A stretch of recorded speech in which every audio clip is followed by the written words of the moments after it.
성대모사를 하셨어요. 도라에몽 성대모사였나? 졸려서 약간 너무 힘들어서 이러는데 갑자기 이제 친구야 성대모사를 하시길래 너무 깜짝 놀라가지고. 제가 평소에 순둥순둥하고 강아지상이라는 얘기를 많이 듣는데 그래서 좀 고양이상을 선호하는 편이긴 합니다. 저는 귀염상은 아니라서 귀엽고 싶긴 한데 확실히 남자들은 거울 보고 만족한다고 하는데 이렇게 예쁘시게 가지고 있는데도 정반대를 추구한다 하니까 미해세가 어려운 것 같습니다.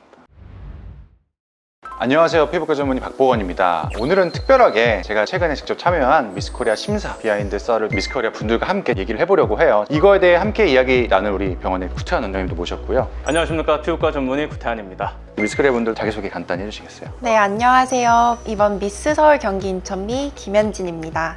네, 안녕하세요. 미스 서울 경기 인천 미 김정현입니다.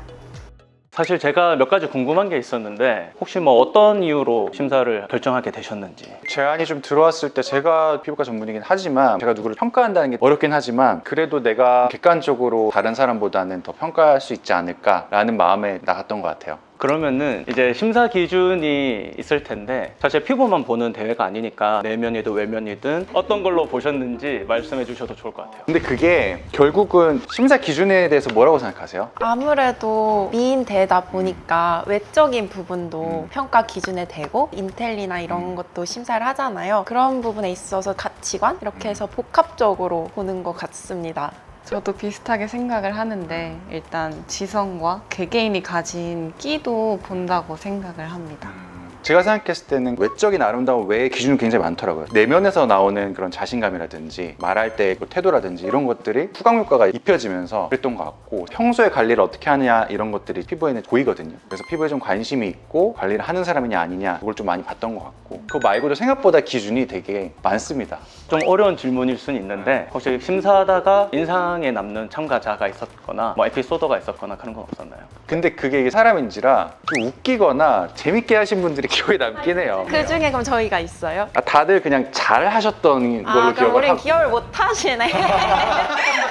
인상 남았던 거는 자기소개랑 장기 특기 이거 할 때가 제일 기억이 많이 남는데 장기자랑도 따로 있었나요? 개인 무대가 있어요. 그 중에서 기억 남는 거. 이거는 조금 다른 얘기긴 한데 이 자리에 없으신 분인데 성대모사를 하셨어요. 도라에몽 성대모사였나? 졸려서 약간 너무 힘들어서 이러는데 갑자기 이제 친구야 성대모사를 하시길래 너무 깜짝 놀라가지고 그런 게 좀 기억에 남았던 것 같고 다들 너무 잘하셔가지고 막 누가 잘했다 이거 하기는 조금 그렇고 넘어가시죠. 미스코리아 심사 얘기하니까 미인의 기준에 대해 좀 변화하는 거에 대해 좀 얘기를 하면 좋을 것 같아요. 구원님 어떻게 생각하세요? 미의 기준이 조금 변했다고 생각하시나요? 요즘에는 정형화된 미인보다는 좀 더 개성이 있는 미인을 좋아하지 않나 라고 생각을 합니다. 예를 들어서 꼭 쌍꺼풀이 있어야 예쁜 게 아니라 쌍꺼풀이 없더라도 그게 어울리는 미가 있으면은 되게 예쁘다고 좋아해주고 예전보다는 정형화되지 않는 개성이 조금 더 부각되는 미인형이 요즘에 추세지 않나 생각하고 있습니다.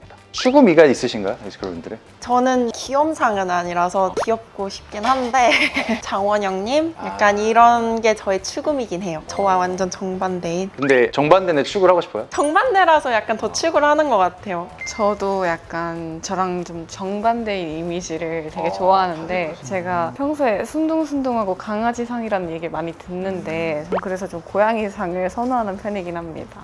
확실히 남자들은 거울 보고 만족한다고 하는데 이렇게 예쁘시게 가지고 있는데도 정반대를 추구한다 하니까 미해세가 어려운 것 같습니다. 당선자분들께 한번 여쭤보고 싶은 게 있는데 아마 궁금해 하실 것 같아요. 본인만의 피부 관리 팁이 있으면 알려주셔도 좋을 것 같아요. 저는 평소에 루틴대로 지키려고 하는 게 제 팁인 것 같아요. 잠도 정해진 시간 자고 먹는 것도 자극적인 음식을 좀 피하고 하는 게 정말 뭐, 팁인 것 같습니다. 그러면 스킨케어 관련해서는 본인만의 비결 같은 건 없을까요? 저는 화장 지우는 걸 정말 열심히 지우는데요. 하루하루 이렇게 깨끗이 씻겨내는 게 좀 중요한 것 같아요. 이제 좀 너무 피곤할 때는 못 지우고 잘 때도 있는데 그럼 다음날 꼭 하나씩 트러블이 올라오더라고요. 그래서 화장을 꼭 깨끗하게 지우고 자려고 합니다. 저는 질문 있는데, 그러니까 저는 무용을 하는데 무용 메이크업이 엄청 두껍잖아요. 근데 그것도 하고 촬영이 있으니까 이 메이크업도 하니까 최근에 뭐가 되게 많이 올라오더라고요. 그래서 관리를 받고는 있는데 금방 안 나와가지고 이럴 때 해야 하는 뭐 시술이나 뭐 약 처방 이런 게 괜찮은지나. 확 올라왔을 때는 약도 되게 도움이 될 수 있거든요. 그래서 이런 것들이 막혀서 결국 안쪽에 염증이 생기는 거기 때문에 첫 번째로는 막힌 거를 뚫어주는 치료들, 포텐자가 될 수도 있고 필링이나 이런 각질 관리가 될 수도 있고 그런 것들이 첫 번째로 선행이 되어야 되고 두 번째로는 염증을 가려주는 약 같은 것도 되게 도움이 될 수 있죠. 바쁘셔서 피부과에 자주 못 가는 상황이라면 하나만 추천하면 어쩔 수 없이 약이지 않을까. 먹는 약으로 피지 분비를 좀 줄이거나 염증을 깔아앉히면은 좀 덜 생기게 만들 수 있는데 사실 피부과도 자주 오시고 약도 드시고 하면 제일 좋죠.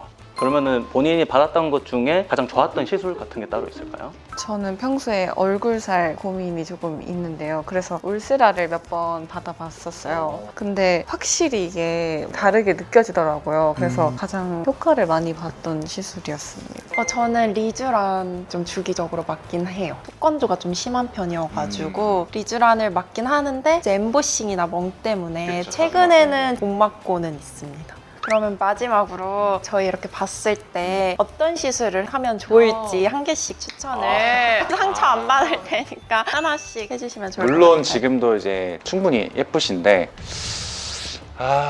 저는 이제 모든 걸 다 종합적으로 고려해 봤을 때 시술한 티가 많이 안 나는 효과도 좀 바로 보여야 되고 그런 면에 있어서 온다가 가장 맞을 것 같습니다. 아까도 약간 얼굴 살이 스트레스다라고 하셨잖아요. 그래서 흔히 바로 볼 수 있는 리프팅 장비 그리고 다운타임이 없는 것 중에는 대표적으로 온다랑 티타늄이 있는데 티타늄보다는 온다가 조금 더 지방을 줄여주는 효과가 있기 때문에 만족하실 것 같습니다. 저는 아까 트러블 얘기해 주셨기 때문에 결국은 오일과 드라이어의 그 밸런스가 안 맞는 거거든요. 그래서 밸런스를 맞출 수 있는 시술들을 좀 하면 좋을 것 같고 화장을 조금 안 할 수 있는 시기가 좀 있을 때 아까 얘기 드렸던 리쥬란도 좋고 스킨보톡스가 좀 피지 분비를 줄여주는 효과가 있거든요. 그래서 리쥬란 스킨보톡스를 좀 섞어서 맞아보시면 피지 분비량도 줄고 트러블이 안 생기는 피부가 된다면 훨씬 더 좋을 것 같아요.